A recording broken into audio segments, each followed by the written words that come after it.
Tinggal dan menetap di sebuah rumah reot bekas kandang kerbau di Desa Gunung Picung, Kabupaten Bogor ini terpaksa dilakukan Hunawiyah bersama 3 orang anaknya selama 2 tahun terakhir.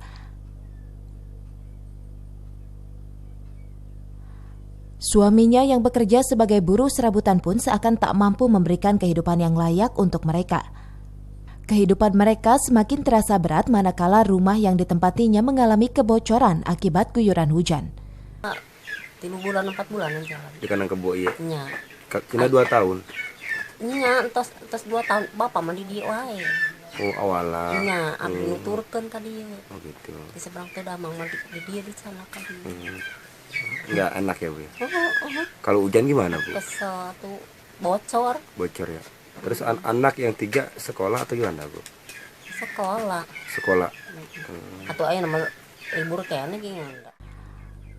Hal ini memang bukanlah pilihan hidup untuk siapapun. Namun himpitan ekonomilah yang membuat mereka nekat tinggal di tempat yang sudah sangat tak layak ini. Dari Pamijahan, Kabupaten Bogor, Mandi Jajar melaporkan.